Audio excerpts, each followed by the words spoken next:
Good evening, everybody. We are back with another Fin Sportcast show. First one of the off seasons for the Miami Dolphins.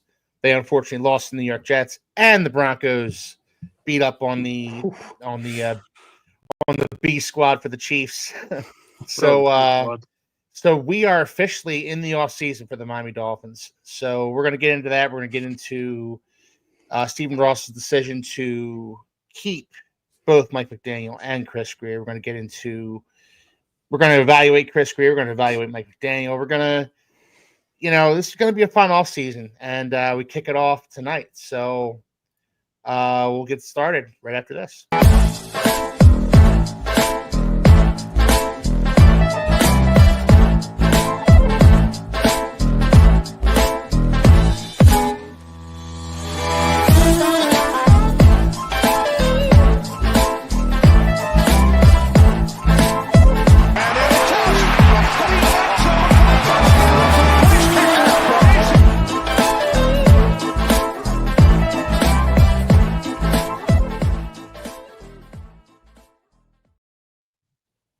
Good evening, everybody. We are back. The Fin Sportcast. Love that new intro. I love that new intro. Yeah, it came together real nice. It was a collaboration. I love that they included the clip where Jason Sanders caught that touchdown pass from who was it that threw that? It was a punter, wasn't it?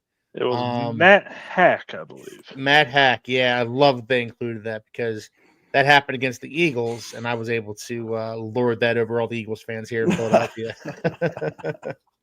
But how are we doing tonight, guys? Taylor, how you doing tonight? Man, I'm doing fantastic. This is as you said, this is our first show of the off season, and I am thrilled because as Dolphin fans, we all know the off season's the most hopeful we could ever be. Unfortunately, sad but true. So true. So true. We've won so many off seasons in the past. This is fun. This is a good time of the year. It'd be nice to see the Dolphins in the playoffs, but we get to dream of brighter days. So hopefully. How you doing tonight, Josh? Doing great, man. Feeling a lot better. I'm still, 80%, or rather, I feel 80%. But getting over COVID, it's my wife and I have passed it to each other. So this is a kind of a quarantined household right now. But other than that, man, like you guys said, not to reiterate too much, but off seasons where the Dolphins strive at, and where we get excited over the last 2 decades. This is where, as content creators, we get to analyze, we get to kind of stretch a different leg, if you will, a different muscle than we do in the regular season, and get to evaluate the team, the roster, the front office. And then we get to do the fun stuff, which is, as if we were running the organization here on the show, we get to kind of take a stab at what we think should happen, what we will happen. And it's going to be an off season full of great content. Absolutely. Absolutely. Really looking forward to all that. How you doing, Anthony? I'm great, man. We're undefeated again, so back to being undefeated is always a good feeling in my eyes. Just like these guys said, I mean, the offseason has definitely been our bread and butter for most of our lives here, unfortunately, as younger Dolphins fans. So we don't know the glory necessarily that our predecessors knew before us. Yeah. So we get to look forward to the offseason where we get to dream about brighter days and new coaches and new GMs, which won't be the case for us this year. But it's a fun time, mainly because that's all we have. Yeah. Well, it's true. That's all we have. We have playoff football this weekend, super wild card weekend. It's a weekend I always look forward to, whether the Dolphins are involved in it or not. Mm-hmm. I have to ask, are you guys rooting for a specific team now that we're out of it? I know I am. Lions. Yep, just because of Man Campbell. It's the Lions for me, and also I just want to add the NFL has quietly removed the Super from Super Wildcard Weekend. We're just at Wildcard Weekends here, guys. Oh, okay. Hey, look at us! Breaking news. I realized it was stupid. It's stupid wildcard because the Dolphins aren't in it. Yeah, I'm not really rooting for anybody. I'm rooting for not the Bills. So you're rooting against one. Got it. Yeah, I'm rooting against the Bills. I don't want the Bills to win. It's just not my DNA to cheer for the Bills ever. So let me ask you guys this real quick. I'm sorry to no, go ahead, Taylor. listen to something here. Would you rather, because the Chiefs have been on a run here, they've had 2 in a row. They're on the precipice of possibly a 3-peat, and we're Dolphin fans. Would you? Well, Oh no! we'll never get that question now. Hey, it's not me this time, fellas. Yes. All right. Well, Taylor, when you get back, you can certainly ask that question. Let's just remove it for now and switch over to. There we go. Yeah, I got it. Yeah. Oh, there we go. All Sorry, right, good enough. Didn't hear you, Josh. Hopefully Taylor will be back with us momentarily. I will say, Keith, that I do think that we have a really good set of teams in the playoffs. I mean, there's some years where we get like real stinkers that sneak their way into the wild card, and this year it feels pretty good. I think I would have rather seen the Bengals than the Broncos, but they kind of shot themselves in the foot earlier in the season. Yeah. But nonetheless, I think, we have a good set of games for us to enjoy as now we don't have any skin in the game other than rooting against the Bills. So that's all you can ask for, right? Yeah, absolutely. There's a lot of parity this weekend. I mean, even like your 2 versus 7 matchups with the even your like 2 versus 7 matchups, like the Eagles versus the Packers and the Bills versus the Broncos. There's some parity in those games. So this is going to be fun. This is going to be a fun playoffs, and we get to watch it stress free, I guess, right, guys? Well, somewhat stress here. All right, so Taylor, you're going to ask us a question. Yes, I thought you actually heard my question, but apparently it backed me out of StreamYard. So that was fun. So we're all Dolphin fans here. The Chiefs are on the precipice of a 3-peat. Who would you rather win a Super Bowl? One's got to win it. Chiefs hit that 3-peat, or the Bills win one? Oh, it's easy for me. That is an easy answer for me. And that's the Chiefs. Get your 3-peat. You guys are already amazing. Like, whatever. Good for you. Congratulations. I've said this before, Taylor. I'll say it again. I will pray for the sweet embrace of death before I cheer for the Bills. Yep. Yeah, happily. It's not the same for me. I'm not rooting for the Bills, but I'd rather see the Bills win it than see the Chiefs go 3 times in a row. I'm sorry. Okay. I know a lot of people love greatness, but I don't want to see the same team win it 3 years in a row. I just don't want it. Well, I'm not cheering. I'm with Anthony. I mean, truthfully, I'm not cheering for either, but you give me a choice of one or the other, give me the Chiefs 10 times. Yeah, I'm definitely not cheering for either of those teams. Right. Yeah. Oh, no, However, no. It's Lions all the way. Oh, yeah. However, if the only choice is, Kansas City repeats for 3-peats or the Bills win, like, no thanks. They are obnoxious enough. Yeah. We don't need to give them any more fuel. Yes, absolutely. No offense offense intended to any Bills fans on here. I'm just a bitter old Dolphins fan. Oh yeah, I'm a bitter old Dolphins fan myself. It's been 25 years since the last time we've seen a playoff victory, guys. I'm literally 13 years old since the last time the Dolphins won a playoff game. I'm bitter, and I think I have every right to be. Cap for life. Thanks for joining us. Oh wait, here we go, guys. Here we go. Boom. Are you guys okay? Boom. Boom. Boom. There we go. There we go. Nailed it. First try. Cap for life. Thanks for checking in, man. We're going to get right into this off season. So our first segment here, we're going to be talking about Stephen Ross. We're going to be talking about Stephen Ross retaining both Mike McDaniel and Chris Grier. I'm going to bring up the statement that Stephen Ross made.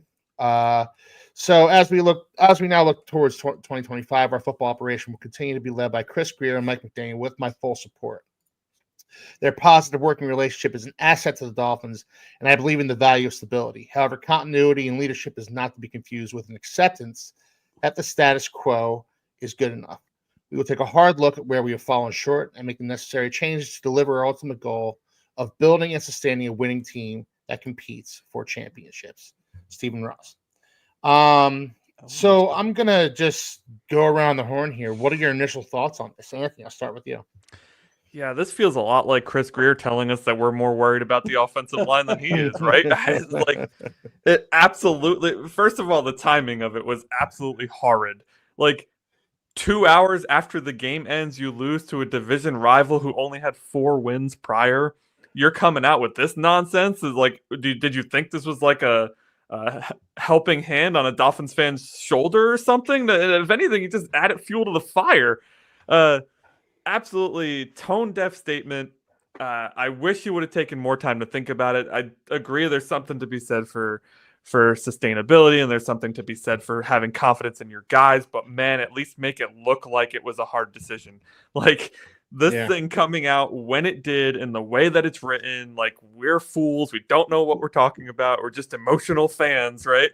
You should have said it last week, because obviously you were going to keep both of them anyways. Yeah, the whole thing rubbed me the wrong way. I was annoyed beyond belief. I mean, to this, I still am, but like eventually you just get over stuff, right? It happens, you move on. But like, this was like we had just gotten done talking about how we like Stephen Ross as an owner, and then that makes it really hard to defend that point of view when like he just does this. It's just so poorly done. Yeah, all the way around, F-. I wasn't a fan of the timing. I'll say that. And like you said, Taylor, it was your mind was obviously made up prior to this debacle against the New York Jets. Anthony, what were your thoughts? Josh, what were your thoughts on it?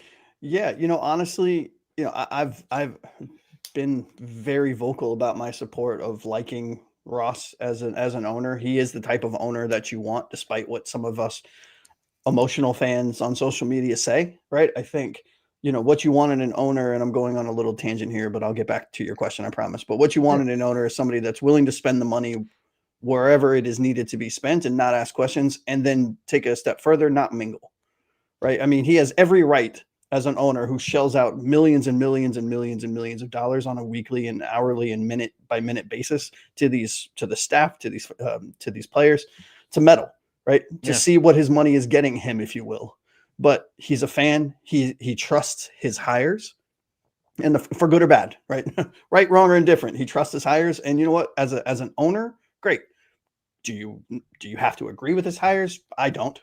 Or his decisions? I don't. And just like you, just like Anthony, and just like Taylor, I mean, I thought the timing was suspect. It was questionable. You could tell it was a reaction as opposed to a thought out release. It was, oh my God, oh my God, oh my God, the houses and they're burning, they brought the pitchforks, they're burning the bridges. We got to release something, let everyone know it's fine. When in reality, it was just like, oh, here's a bunch of gasoline. Let's figure it out, stupid. You know what I mean? And so, I am a staunch believer in continuity, not just for continuity's sake, but to help build a culture, to help build a kind of relatability to a team, so players know what they're coming into, and there's not a lot of turnover, and you have players that can kind of develop from year to year in the same system and get better and work on things, as opposed to always having to learn a new playbook and new terminology. But yeah, the release of the statement, the timing of that release was not done well. No, it certainly wasn't. But I agree with what you're saying about Stephen Ross. You want an owner who's not a Jerry Jones, who's doesn't have his finger in every single pie. Stephen Ross, he spends the money, he writes the checks, and then he, like you said, he trusts his people to do their jobs and do their jobs to the best of their abilities. And look, that since Stephen Ross has taken over ownership of the Miami Dolphins, that model has not led to playoff wins, obviously, because 25 years. But you can't argue with the way he does things. Yeah, I will say, and you and I have talked about this, Keith. His commitment to mediocrity is what frustrates me. Yeah. It's like, I understand you want to be behind your guy, and you said it. I'm paraphrasing you, but I understand that you want to be behind your guys, but cut bait when it's time to cut bait. Like, learn to read the tea leaves, and when something is not working, don't be afraid to jump ship, because it's not always one step forward, two steps back in those kind of decisions. It can be the grass. I think you said, the way you said it, is the grass isn't always greener in most cases, but there are cases where the grass is already dead on this side. So, I mean, what's the difference? What's the difference? I will say, like, much to Keith, you've brought up several times Grier's statement earlier this year, and he actually had to eat crow on that statement in his press conference. But I just imagine all offseason, I'm going to be coming back to this sentence: if their positive working relationship is an asset, like any dumb move they make, I'm going to be like, it's okay, guys, because their positive working relationship is an asset. Okay? Yeah. That's all that matters. And to your point, Anthony, Chris Grier eating crow regarding his statement regarding the offensive line, he basically came out and said, I had to put on an air of confidence for the guys that we had in the building. Okay. I respect it, but also don't treat me like an idiot while you're doing that. You guys are more worried about the offensive line. We were worried because we have eyes. And as it turns out, we were justified in being worried. We were worried because we have eyes. Yeah, no shit. Right? Yeah. No shit, Chris Grier. Like, come on, man. It's also because he was like, hey, we got a quarterback who gets the ball out fast. We had a good run the year before, number one offense, which all that's understandable, but exactly what you were saying, Keith. It was the way he said it. Yeah. That was like, oh, don't talk down to me. I'm the idiot for not seeing the talent on this offensive line. Okay, let's come back in a year. And yeah. Don't talk down to me. Don't patronize me. Yeah. So Taylor, give me your thoughts on Chris Grier's on Stephen Ross's statement. I thought kind of what I alluded to earlier, what everybody said. I thought the timing was really bad. You might as well, to me, have said it last week. I think it probably would have came across probably not good at all, but better than what it did. Because at least we would have went to that Jets game going like, okay, here's the expectations. Let's move on with that. And what this statement really is like, hey, we're just going to run it back again. Granted, I think that press conference, while I didn't agree with everything, they sat in the pocket for like 40 minutes and kind of ate crow. Went like, hey, we're going to have to invest in the offensive line. Going to have to do certain things. The finding players didn't work. All that stuff sounds good. But honestly, I'm at the point with this regime. This is how bad this year was. I'm at the point with this regime where it's like, okay, but if this isn't fixed by midseason, both of them, I think, should be gone.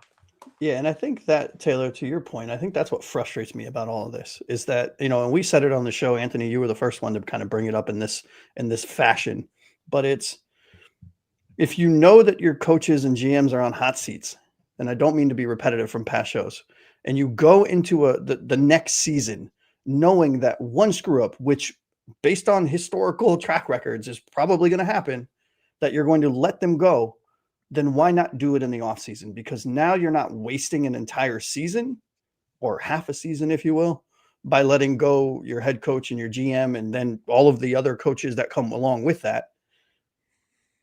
Then you're not losing the rest of the season whenever that happens, as opposed to just.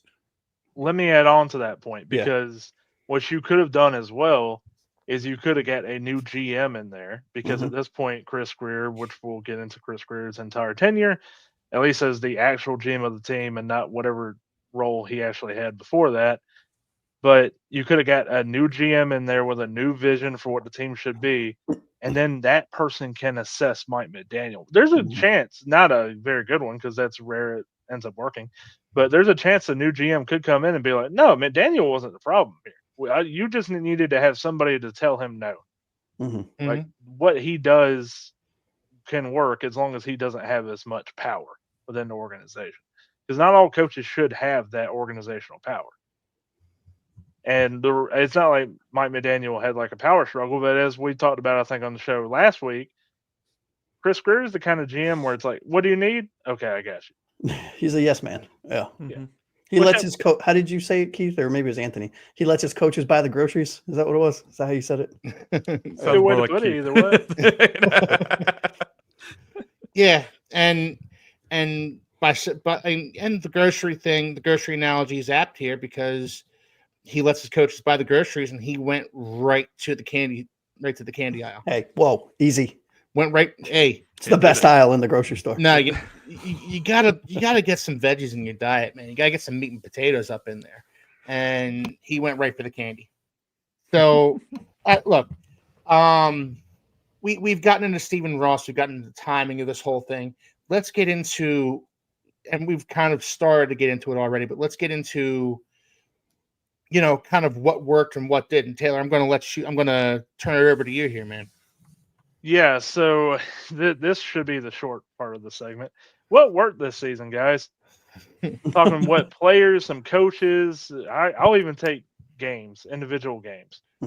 Josh, let's start with you, man. Yeah, so I think from Chris Grier, and I'm looking at my notes.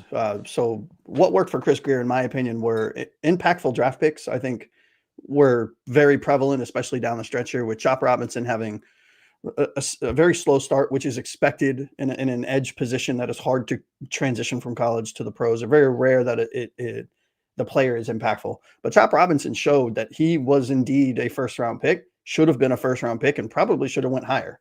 Patrick Paul was another really good, foundational choice in the offensive line that we were more worried about than he was.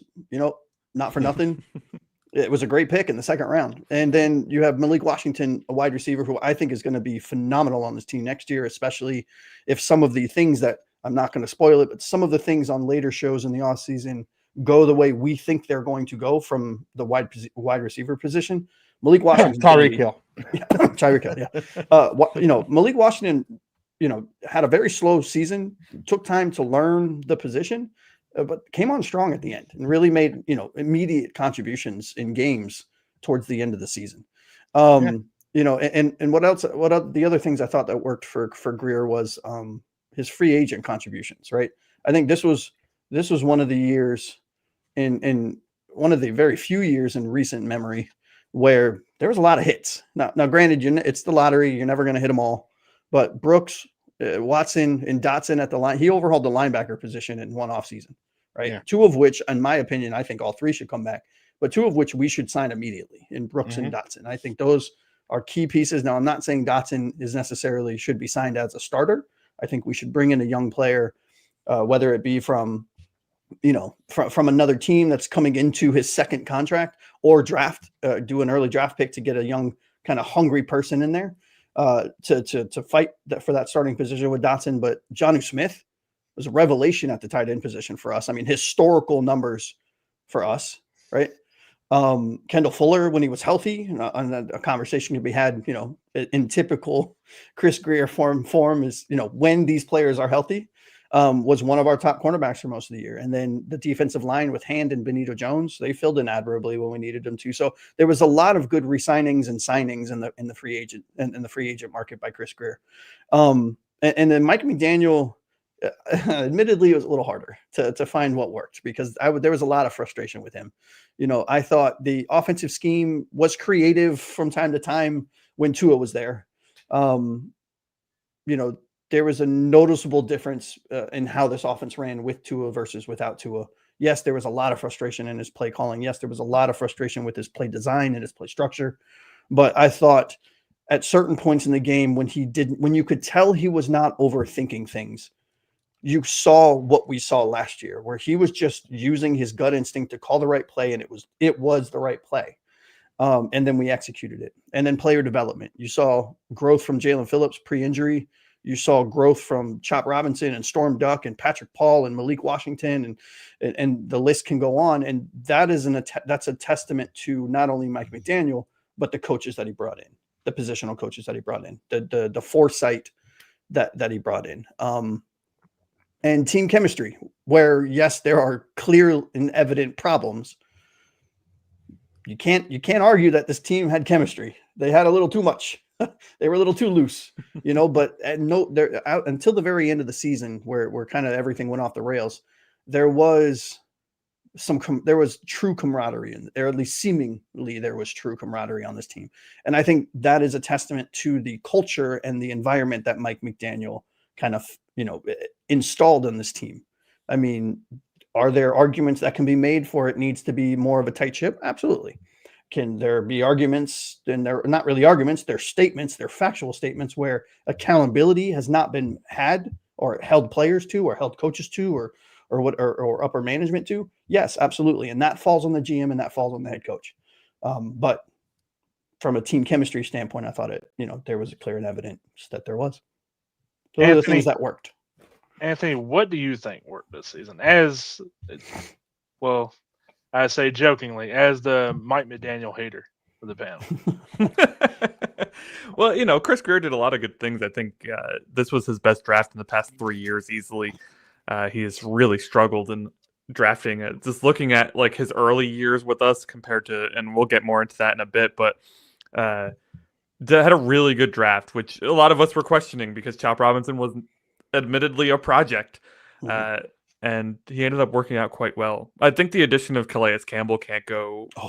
Jesus, I totally forgot about him. It cannot be more spoken about than the addition. And in his press conference, Grier talked about the potential of Calais coming back. He said that if Campbell decides to play another year, which Campbell is undecided still on whether or not he's going to come back, he said that Miami is high on his list of potential suitors. So if we can get Calais Campbell back, that would be amazing. I think Josh mentioned a lot of, the draft picks, the free agent picks that were really good. If we want to look at what didn't really work, it probably didn't work to make Jalen Ramsey one of the highest paid corners in the NFL when he hasn't really played that way. It clearly didn't work not to put more offensive linemen in the offensive line. I mean, he did sign Aaron Brewer. I do think that was a good signing. We lost Connor Williams, who I don't even know if he played a full season this year, but I believe he got hurt. He retired halfway through. No, I thought he came back and he got hurt again. He retired. Oh, he did. Yeah. So, I mean, that was Connor Williams' MO, though. So that's a good call by Grier, right? Mm-hmm. I mean, and Brewer, I think, was fairly good. He needs to clean up his penalties, but he was a fairly good thing, a fairly good center. For Mike McDaniel, I think, the biggest positives for me on McDaniel is the evolution of Devon Achane.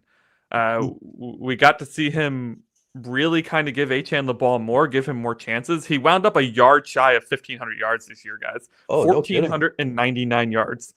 Like scrimmage yards, right? Yeah, scrimmage yards, yep. Yeah.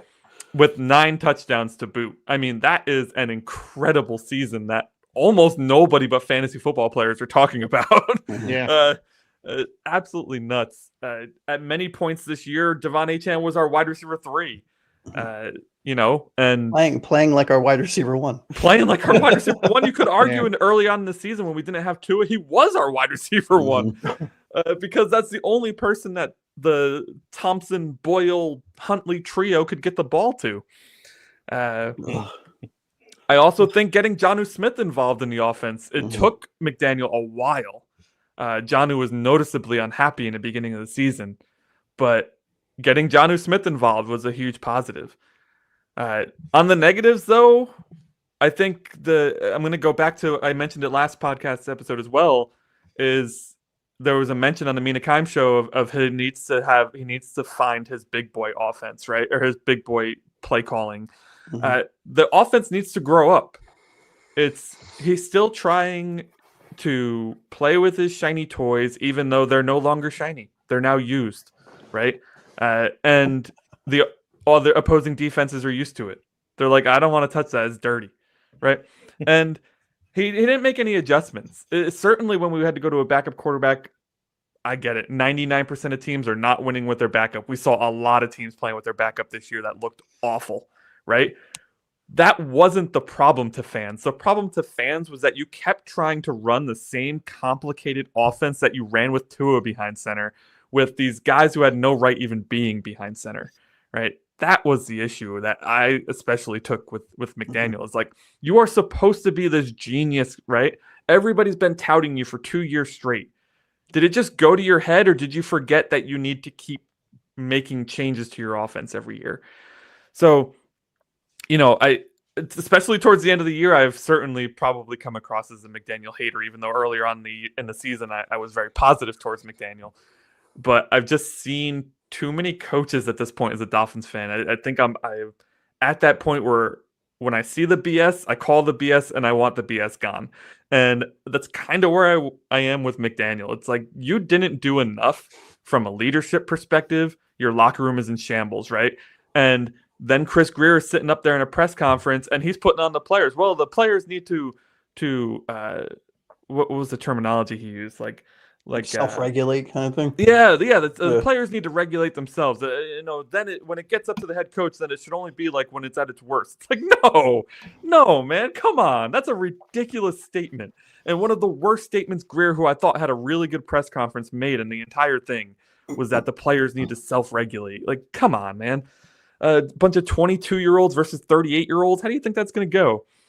So as well as it did. About as well as it did. There's a lot of growing up for this team to do. I was ready for change, but we don't get the change. So I'm not going to sit here every episode and commiserate over that. But man, do I want to see some growth, because this team plays as immature as it seems. Yeah, one thing that really confounded me this whole season, especially about Mike McDaniel, was, if you look back at the offense that we ran last year versus the offense we ran this year, it looked like two completely different teams. Mm-hmm. How do you go in one offseason where you're adding stuff from the first ranked or the second ranked total offense, number one rushing, number two passing, I think is what it was, or something like that, with Tua bombing balls consistently, leading the league in air yardage over 20 yards, leading the league in passer rating and completion percentage down the field deep, over 15, over 20, and over 25 yards, to an offense that seemingly can't get the ball past the line of scrimmage on passing for the entire season. That is something that, I understand you have to change your offense, but if you changed your offense specifically to do this, how did you think that this was a good idea? I'm really glad you brought that up, actually, because that was the one, and I'll leave the rest of the meat on the bone from the press conference for Keith and Taylor, because I'm sure they're like, what the hell are we going to say at this point? Yeah, sorry, guys. Well, the one thing that MMD said, Mike McDaniel said in this press conference that really, really got under my skin is that a very wise reporter asked him that same question, Josh. Mm-hmm. Obviously, you had to change your system for this year. Like, what do you think? What do you think went wrong with this change? And McDaniel said that he didn't change the system because the system wasn't the problem, and he blamed execution of that system and went on some long rant about how if the execution was there, then the system would have worked fine. And that's obviously turning his gobbledygook into real English, but that was essentially what he was saying. Yeah, I would think that's something about McDaniel that is so frustrating, and we'll get into it whenever we get fully into the what didn't work, but his stubbornness with this scheme is something that really cost us this season. Keith, let's keep it positive for just a little bit here. What do you think worked? Well, Anthony and Josh touched on a lot of what worked. The free agent acquisitions. This was a really good offseason for Chris Grier, and he threw a lot of darts at the dartboard. He threw, there were a lot of free agent acquisitions and a lot of shopping in the bargain bin. Guys like Kendall Fuller, guys like Jordan Brooks, guys like Aaron Brewer, guys that not a lot of other teams were necessarily clamoring for. The Dolphins picked them up and got, very nice seasons, very serviceable seasons out of those guys. So look, it was a good offseason for Chris Grier, and I don't think it would have been fair to necessarily fire Chris Grier after the draft that he had, after the offseason that he had. What I want to see moving forward from Chris Grier is I want to see another good draft class.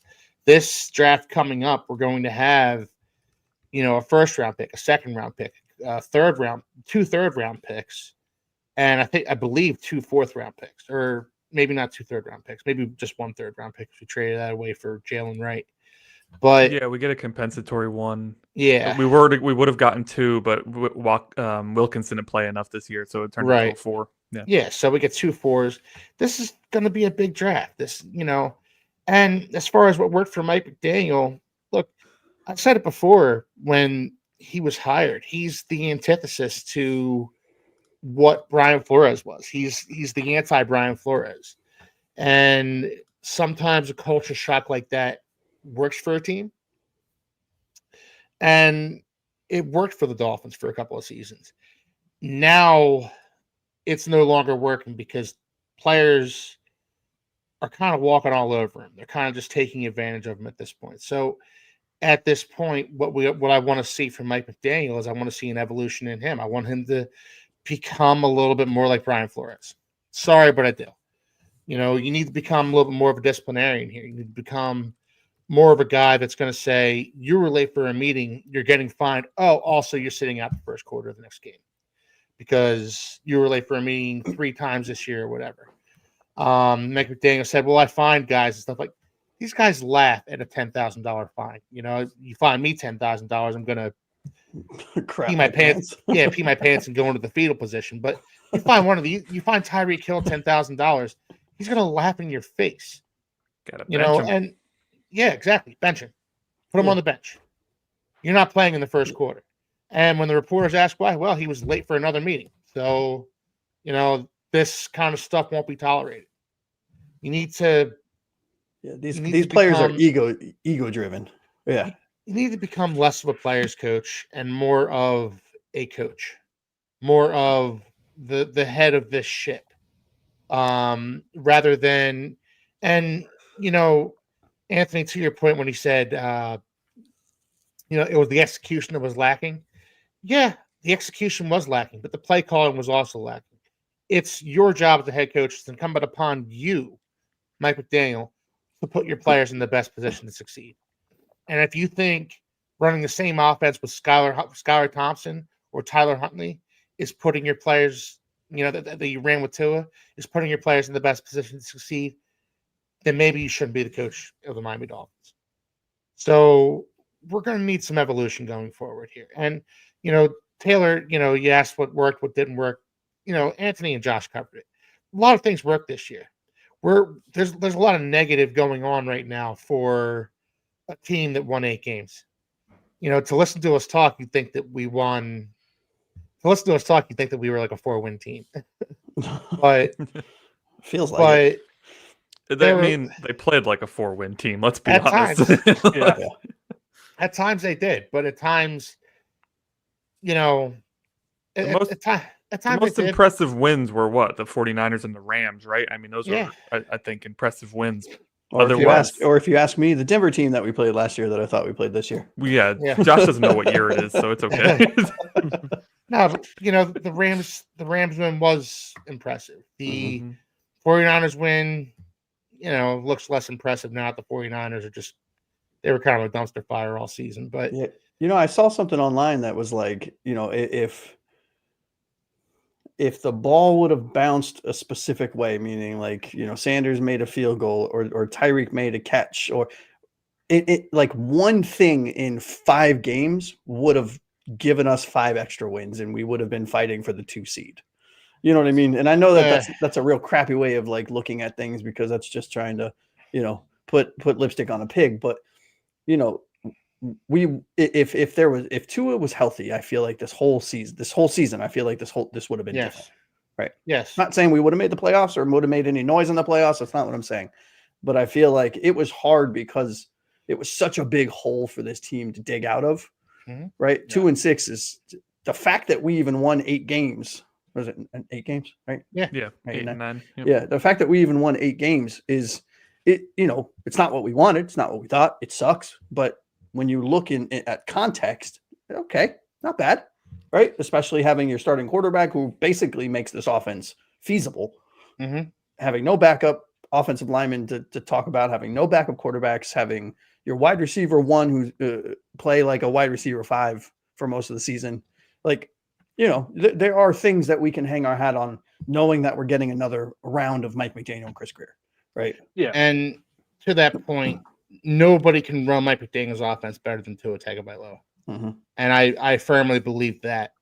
So running it back for another season with Mike McDaniel, with Tua, with Chris Grier, running it back for another season makes sense in a certain respect. You can make an argument for that. So the biggest thing, and I know this isn't coaching or anything like that, but the biggest thing I want to see moving forward is Tua, you got to protect yourself, man. Protect yourself. Slide, take a sack, throw the ball away. Protect yourself. Do you guys think, I mean, he bulked up last year and then slimmed down last year. He bulked up the year before. Yeah. No, he bulked up last year and slimmed down this year. Yeah. To try to be more mobile. Oh, that's what I meant. Yeah, I thought we were talking seasons, but yeah. Oh, yeah, sorry.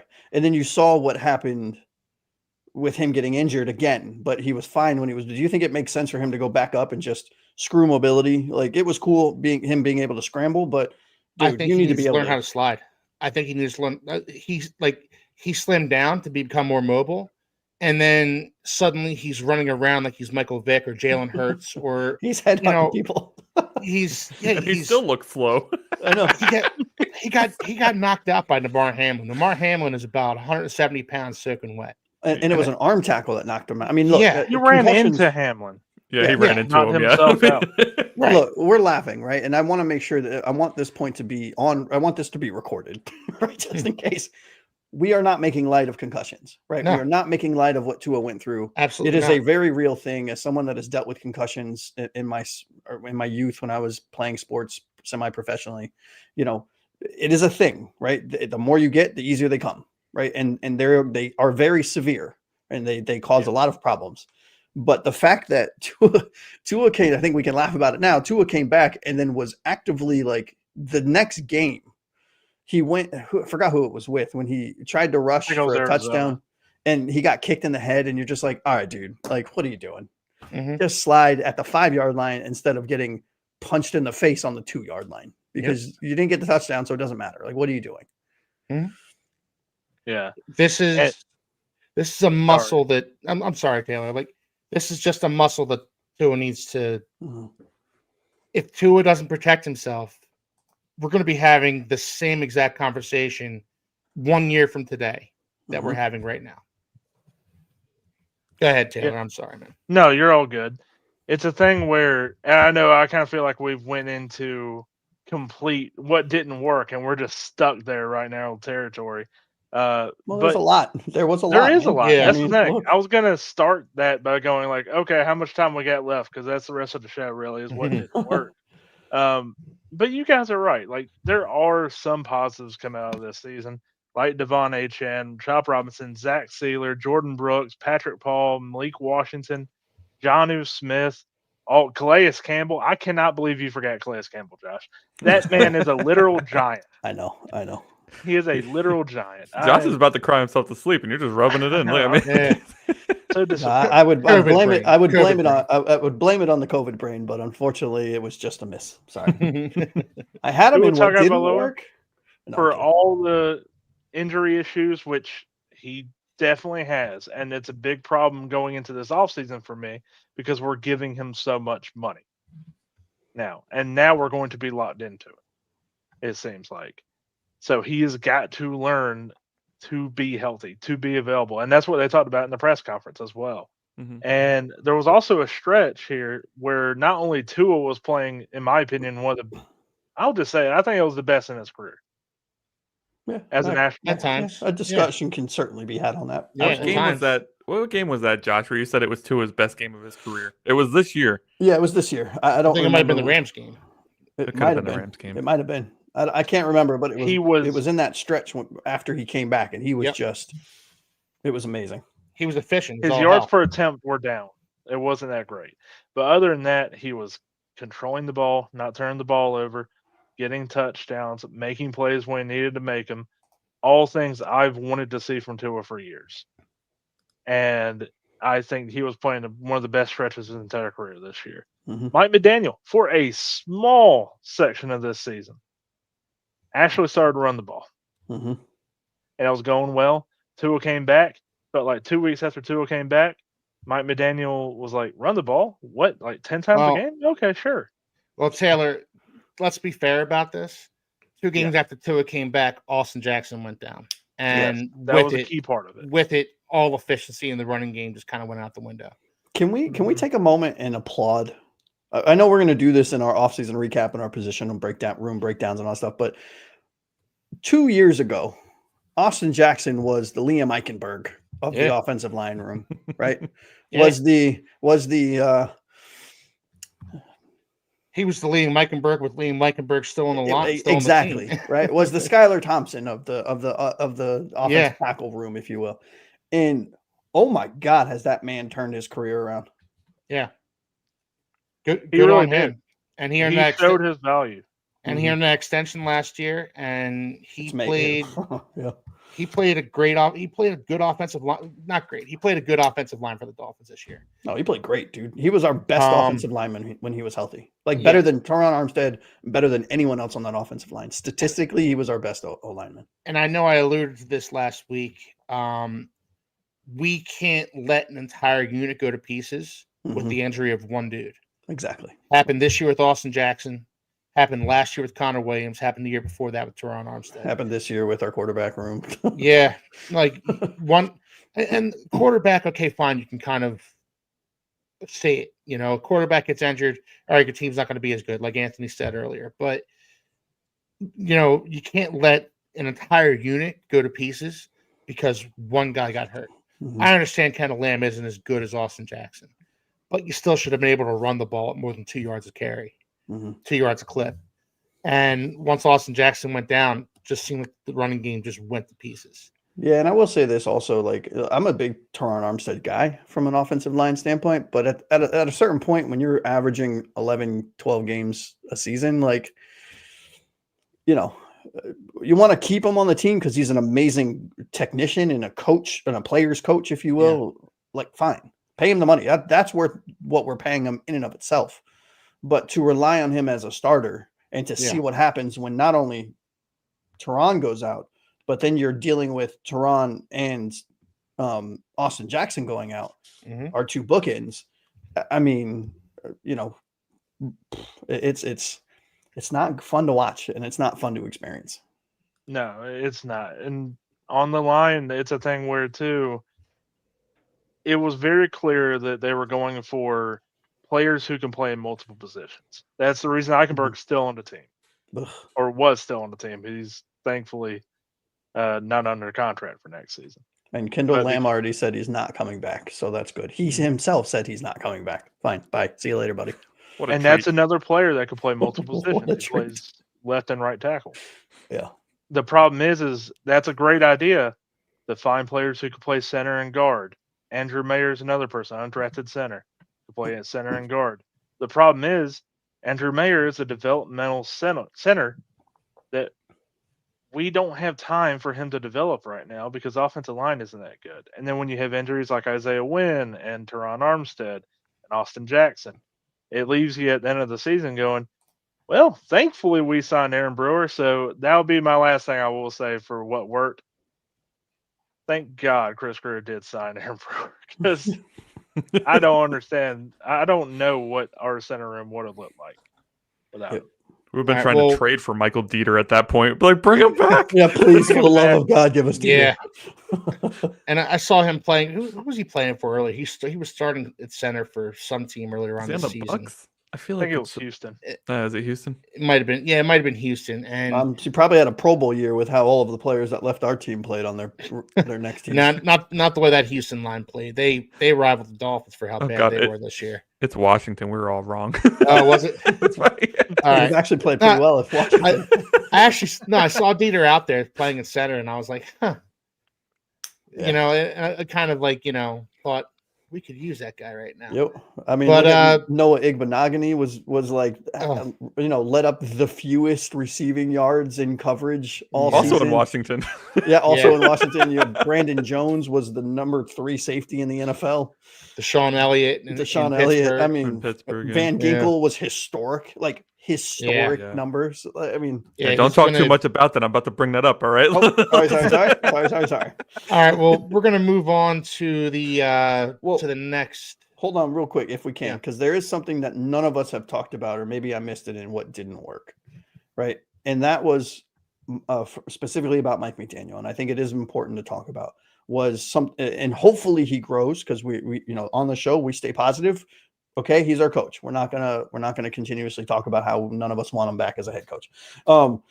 He's our guy, right? So going into next season, the things that were troubling to me outside of the things that we've already discussed were his 4th down decisions, his poor scheme adjustments, his stubbornness when it came to clock management, and his use of timeouts and challenges.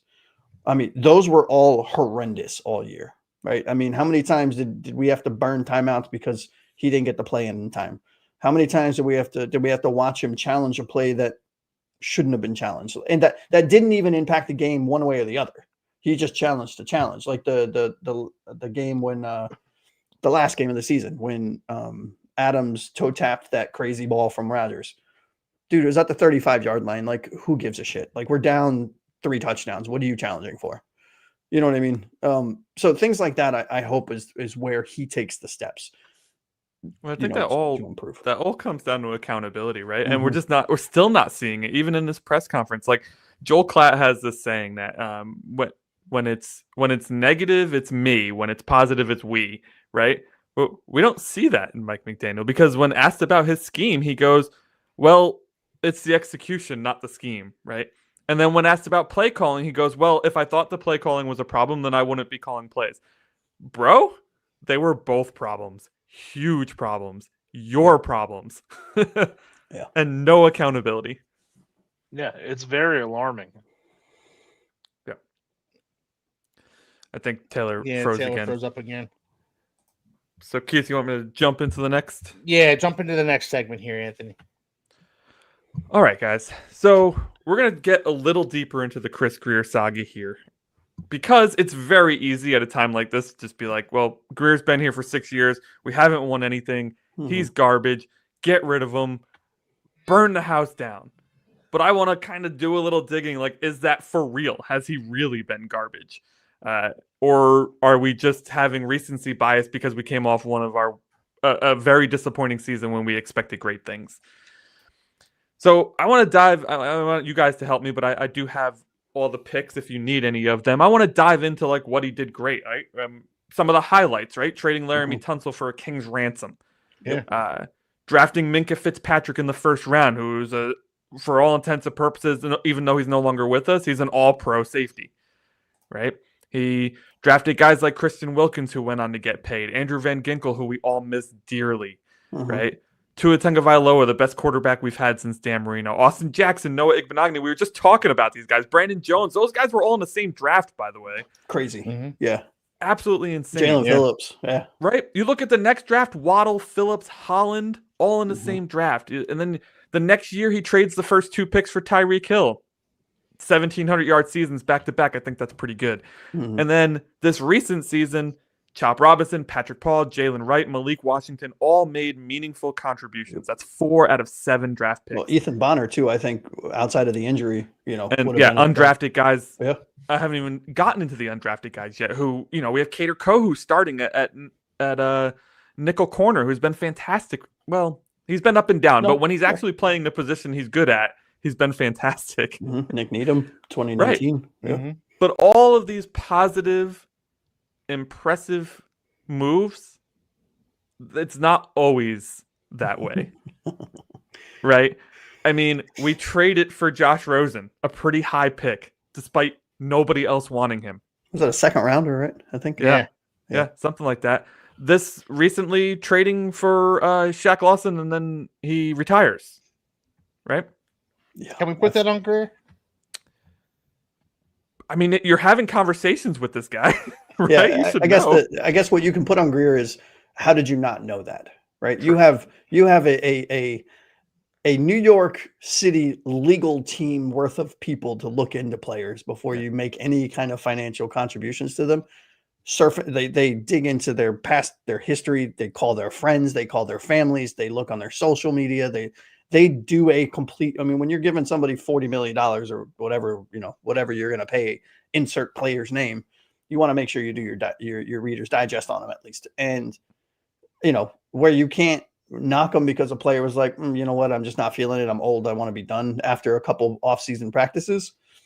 How did you not at least see it coming? You know what I mean? Right. And then I'll cap off the kind of a few downers, because I want you guys to do most of the talking, but I do want to get to the highlights and the lowlights. That 2022 draft where we traded for Tyreek Hill, we didn't get a single good prospect out of that draft. Channing Tindall, Eric Ezekanma, Cameron Good, Skylar Thompson are all trash. Yeah. First round pick. How about Charles Harris? Does that ring a bell? Oh, yes, it does, unfortunately. That was Grier? That was Grier. He started in 2016. That was the Okay. 2017 draft. Yep. Yeah. 2016, though, he got Xavier Howard, which was a good one, too. 2016, he got Laramie Tunsil, Xavier Howard, Kenyon Drake, Jakeem Grant. Again, 4 out of 7. That's pretty good. So he's had a lot of good. He's had some negative. I feel like the negatives in the draft weren't as huge as I expected them to be when I went and revisited this. So that's the biggest thing, Anthony, is that, and I'm not trying to cut you off here, but like, you went over a lot of positives in the draft. You went over a lot of guys that turned into bona fide, if not NFL stars, bona fide NFL starters, bona fide, NFL players. Even if we're not talking about guys that didn't do it in Miami, like Minkah Fitzpatrick and Noah Bunagany, no GM bats 1,000 in the draft.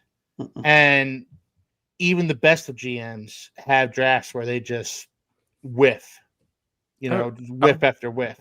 Our boy Howie Rosen says he aims for 50%. Yep, exactly. And based on what you just said, Anthony, I'd say Chris Grier is batting about 500 in the draft. So, based on just that, and I'm going to turn this over to Josh and Taylor, but based on just that, for me personally, I don't have a problem with the way Chris Grier is drafted for this team. I don't have a problem with his draft picks. Who do you want to go, Taylor or me? Well, this is Anthony's segment. I wasn't sure if you were done or not because you said you were going to throw it. I'll take it. That's okay. No. I love it. I love it. Yeah. So, Josh, I've heard from you a ton, but I haven't heard from Taylor a whole lot. Yep. So, Taylor, I'll have you start us off, man. What are your feelings now that we've had a chance to sit down and kind of research and look into Chris Grier? How has he been? Like, what conclusions did you come to? Well, after looking, I didn't go as far back as you because to me, the management structure of what the Dolphins have been, there's no nice way I could say this without having some expletives. So I'm just going to leave it be. So about 2019 is when the Band-Aid got ripped off, right? And we went with Flores and Chris Grier was officially GM. There's no Tannenbaum to oversee him. And I'm not going to go through every pick, but I want to go through the 2022 and 2023 draft real quick. We had Channing Tindall, Eric Uzakama, Cameron Good, and Skylar Thompson. In 2023, we had Cam Smith, Devon Achane, Elijah Higgins, and Ryan Hayes. That is 2 draft classes. And only 2 good players. Okay. And you wonder, people talk about, this team has no depth. No, duh. We had 8 players in 2 years. And granted, there's many reasons why we had those or why we didn't have those picks.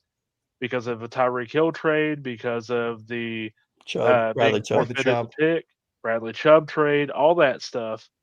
But when you look at those drafts, it is really easy to figure out, why don't the Dolphins have depth right now? Why are we sitting here in 2024 with 10 picks?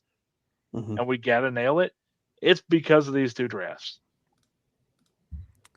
That's really my takeaway. He has certainly struggled recently in the draft. I would say that. I do also think that you'd be kind of remiss not to go a little further back. But listen, I mean, the NFL, the average lifespan of an NFL player, not lifespan, but time in the league is 3 years. I'm giving these guys only 3 years to live.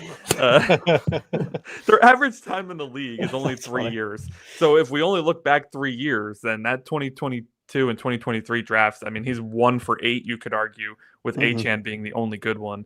Although that tight end, we did try to get in the practice squad. Arizona scoops him up, and he played meaningful snaps for Arizona this year. Yeah, Higgins. Yeah. Elijah Higgins. He would have been the second best tight end on this team. And Ryan Hayes was a developmental guy, and he's been kind of on and off the Dolphins practice squad. 7th round pick. Again, not a great pick. Cameron Good played some snaps for the Dolphins last year. Granted, it was due to injury. I agree with you, Taylor. Those were not good drafts.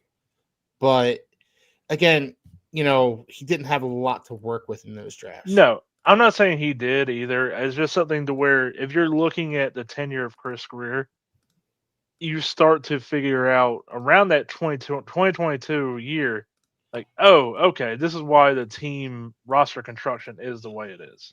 Yeah, and I think to your point, I think what people also forget is that we were all in.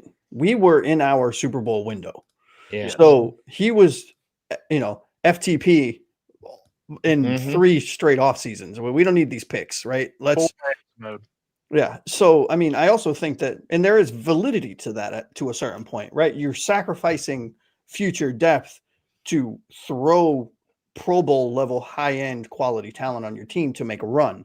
The problem is some of that high-end talent wasn't the right choice. injuries, Tua going down and not learning how to do things, a coaching. I mean, there's a ton of stuff that goes into these decisions, but yes, you cannot overlook the fact that he basically wasted two full drafts, right? Excuse me.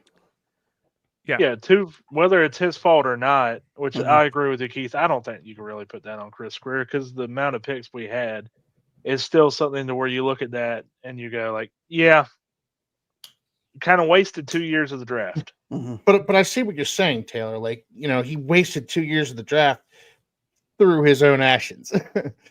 Because he traded for Bradley Chubb, because he traded for Tyreek Hill and Jalen Ramsey, and because I don't know if he was the one. That was probably Stephen Ross that was involved in that whole tampering scandal. It was Stephen Ross. He brought Brady to a yacht or something. Isn't that what it was?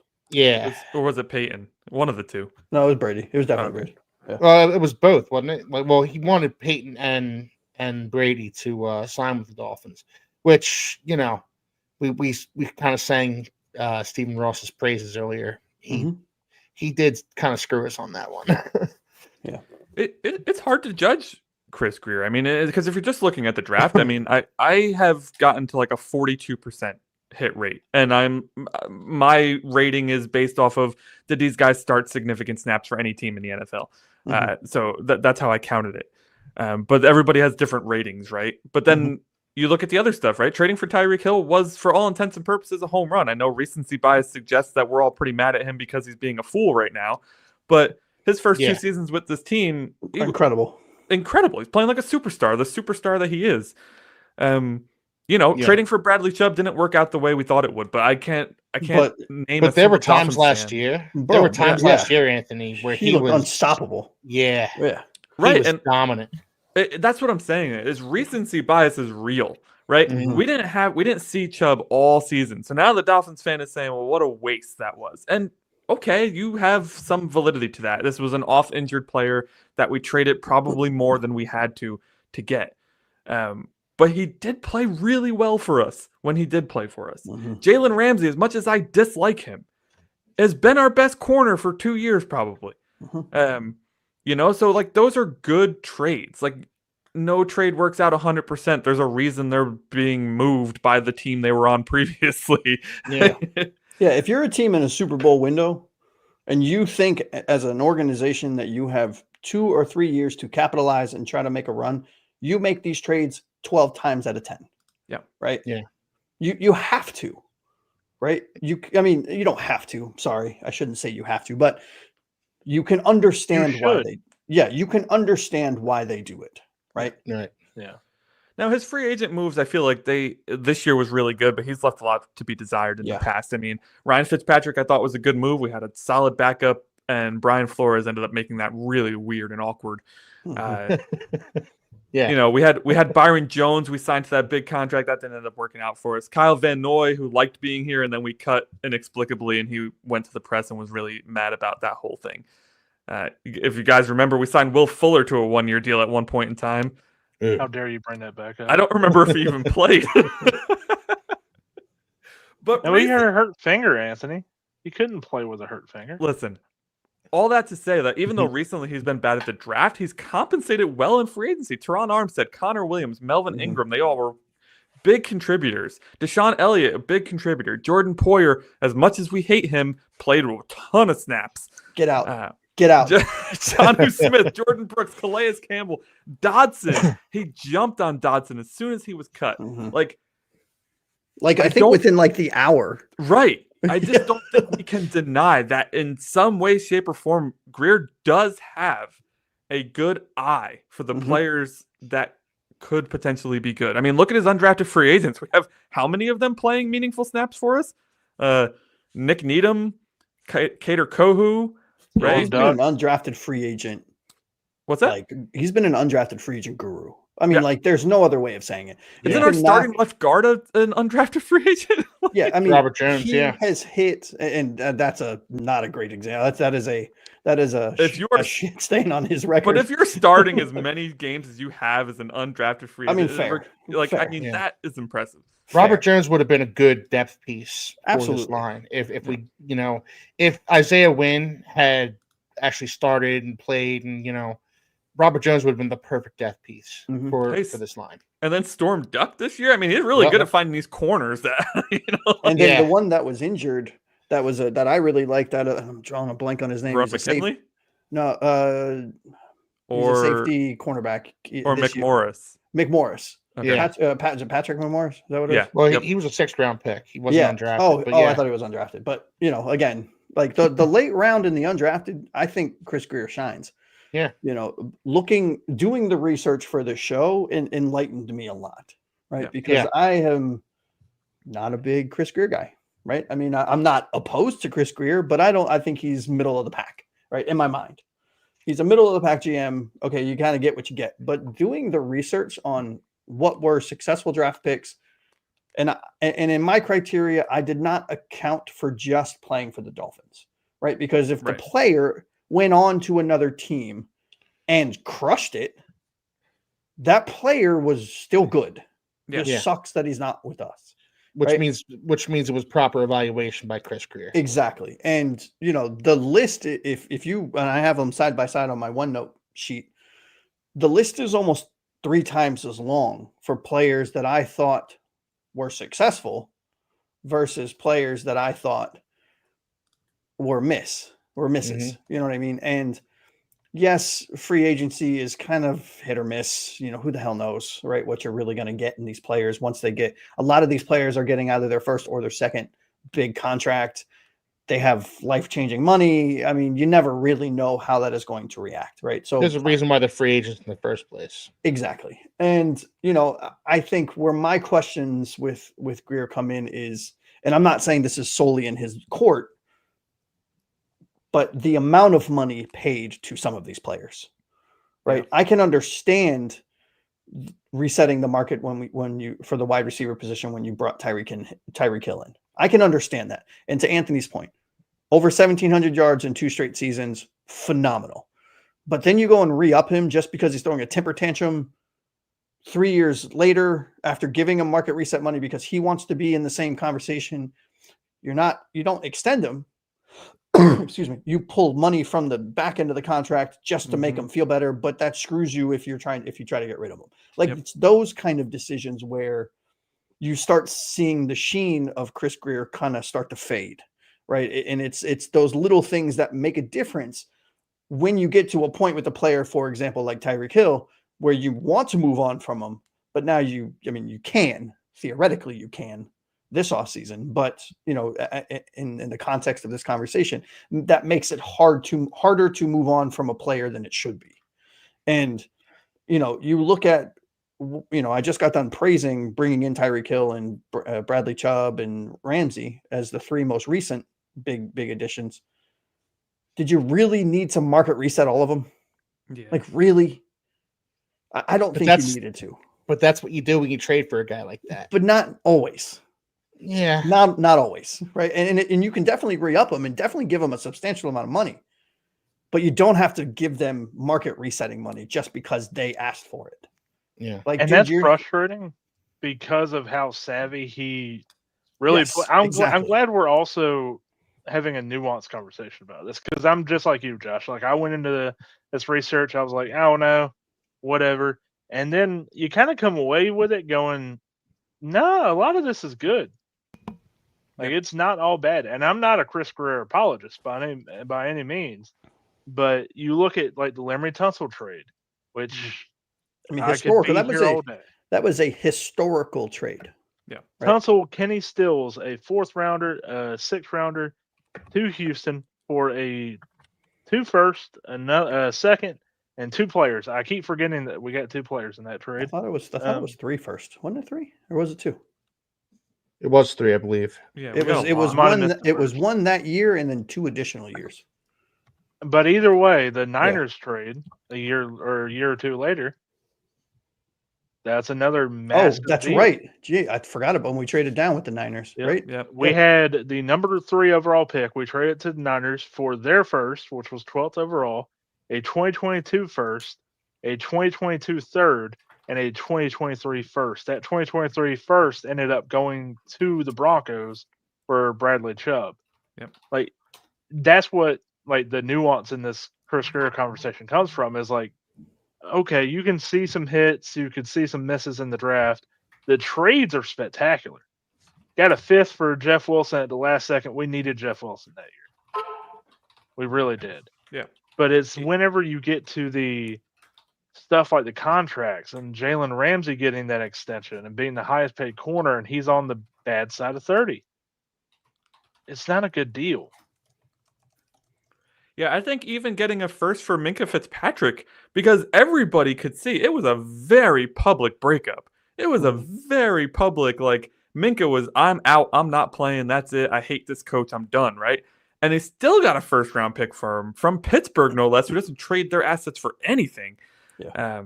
So that was impressive. So last thing I'll ask you guys on the topic, and then we need to move on to Josh's amazing takes from the deep end segment. Now that we've done the research, now that we've taken a step to breathe, to just take it all in, do you feel like Chris Grier is in the top half of the league in GMs or the bottom half of the league in GMs? Now, remember, there's 32 teams, so there is no middle. You got to pick one or the other. Keith, I'll start with you. Based on what we talked about today, I'm going top half. All right, Taylor? Yeah. Sorry, just real quick, because I know we want to move on. Yeah, you're right. I'm going to regret saying it, but top half. And Josh? Yeah, I mean, I don't think it's even close. Top half. I mean, I do think he's a good GM. I think he gets crapped on a lot. I think he's right on the precipice. I'd put him at 16. He's Okay. right there. You went in the middle. So you're going top half. I'm going top half, but just barely. Just barely. All right. All right, Josh, over to you. Yeah. All right. So, we did this segment last week, and we're going to be doing it as often as we can. It's a segment we like to call Takes from the Deep.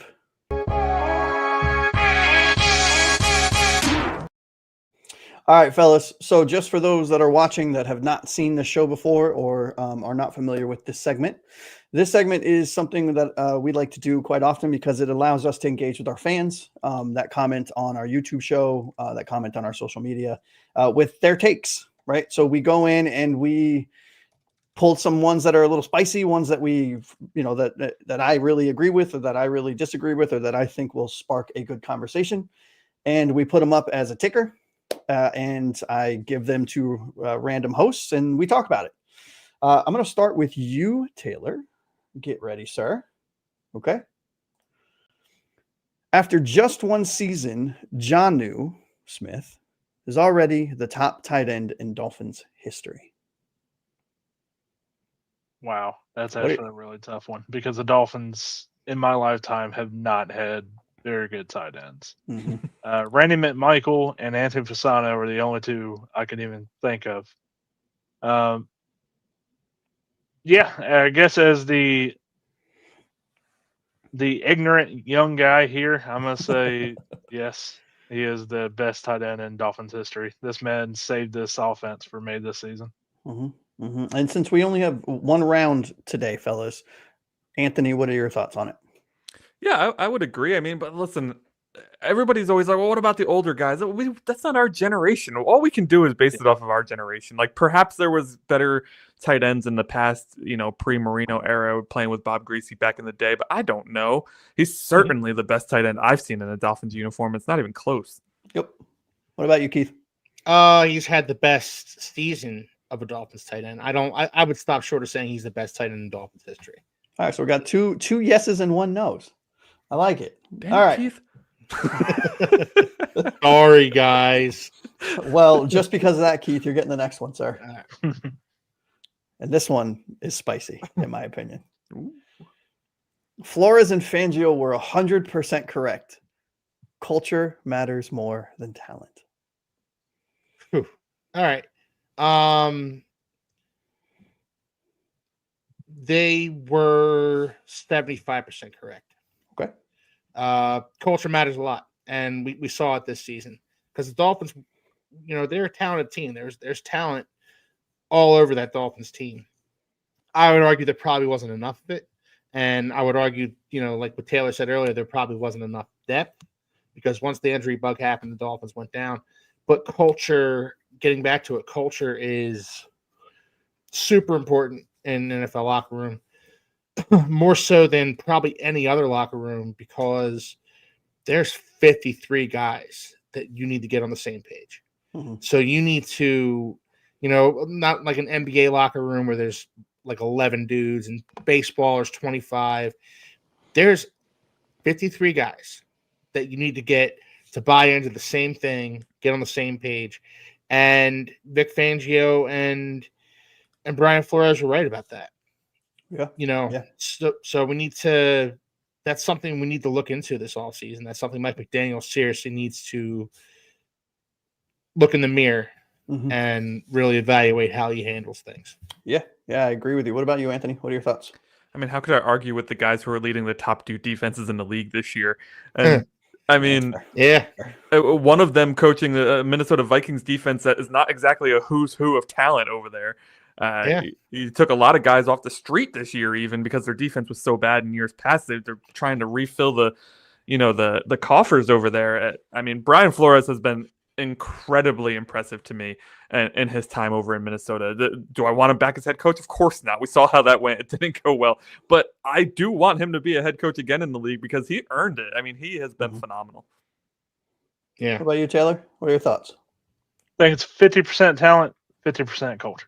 I like it. Right down the middle. Right down the middle, because I just think back to the Lions when they got Dan Campbell, who's put in a fantastic culture with GM Brad Holmes. Yes, that my team dream. sucked. It's my dream to have a coach like Campbell. That team sucked till they got some talent. I want to see Oklahoma drills. Yeah. Did you guys see that speech that he made when he started doing that? No. So I think it was on Hard Knocks, and his guys were like, "Wait, are you serious? You want us to wait? What? Like it's like not even the preseason. We're gonna get." He's like, "Guys, I need you to trust me. I wouldn't tell you to do something that I wouldn't do. This is a culture builder." Oh, and I do remember that. He went on a rant that made total sense about, getting your bodies used to the impact so it limits injuries. And his teams, now this season was an anomaly because I think they led the league in injuries. But his teams since or before this year were always some of the least injured teams in the NFL. So that was the best Hard Knock season ever. Yeah. But it speaks to his culture, Josh, that like his team, the Lions have, by a wide margin, have led the NFL in guys on IR. And yet they are the number 1 seed in the NFC. That's why. That speaks to Dan Campbell and his culture. Well, I also think to that point, and Taylor, maybe you can agree with me on this or disagree, but you look at their roster, their allocations of funds. Their quarterback is number 1, and then the next 5 or 4 are offensive linemen. Yeah. Right. That's the main thing, and that's something I feel like we're going to talk about a ton in the offseason is roster construction and how the Dolphins get out of the current mess and move on to what the next 3 to 4 year window if they can. Yeah. And that's exactly what the Lions did, man. They spent the money at quarterback. They believed in their quarterback because the Rams didn't want him and went, you know what? We can win with them. And now you get the entire stadium chanting Jared Goff everywhere he goes. I'm a big Jared Goff guy. So, all right. Last but not least, Anthony, this one's coming right to you first. Coming in hot. This GM and head coach will turn it around next year, learn from their mistakes, and not only get us back to the playoffs, but will get us our first playoff win in over a decade. Oh God, I'm not there yet, guys. I purposely gave this one to you, sir. I'm just not there. I'm not there yet. Like, listen, we just did this exercise where we looked at we've tried to look at the season objectively. We tried to look at the two, Grier and McDaniel, objectively, and I came away from Grier impressed, but I came away from McDaniel sad because we have another year of a guy who just refuses to take any accountability and refuses to make any adjustments beyond what his system calls for. And I guess the silver lining there is perhaps he does bomb so badly that they give Anthony Weaver a chance to be the interim head coach. But then I hope Frank Smith is ready to take over play calling duties. It's something he's not been given the opportunity to do so far. Listen, maybe my opinion of this will change by August when we start training camp and all that other stuff. But right now, at still just 3 days away from one of the most miserable losses I've experienced as a Dolphins fan, I am not on board with this coach right now. Yeah. What about you, Keith?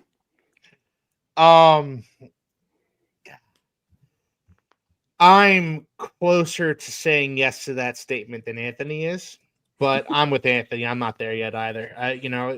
Let's see how this all season goes. I have more faith in McDaniel than I think probably anybody on this panel. That's a fair assessment. Yeah. And in most cases, it's not close.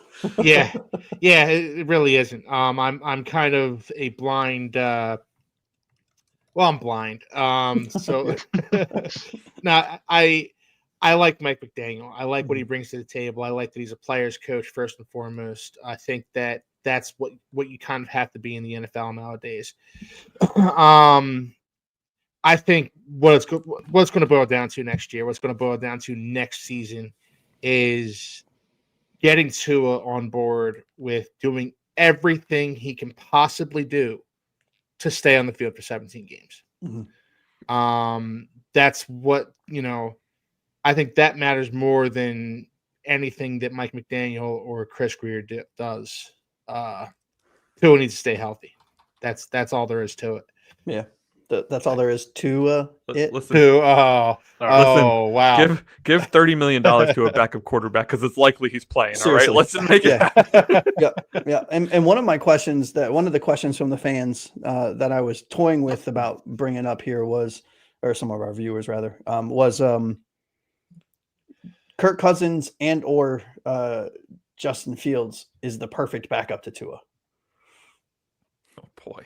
Right. So, I mean, we have tons and we'll get into this in later shows in the off season. We have tons to talk about. Wait, Taylor, it was Kirk Cousins and Justin Fields. I Taylor, can't move my body. What are your thoughts, man, about the comment? Quarterbacks? On the whole Grier McDaniel thing here. Yep. So, leading us, they're going to learn from their mistakes. They're not only going to get us back to the playoffs, but we're going to get our first playoff win next year. Thank God I didn't want to answer the quarterback question. I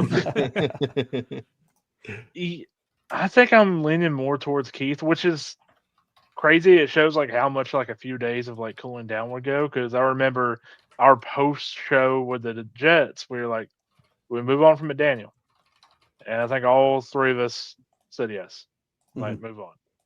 And now I'm sitting days later. Now, granted, there's no chance we do move on from McDaniel, but I'm looking at him like there is an avenue for this to work. But for this to work, what Anthony's been preaching this entire episode has to happen. Mm-hmm. He has to not only have accountability for himself, but for the team. And that means there needs to be new leaders on this team other than the quarterback.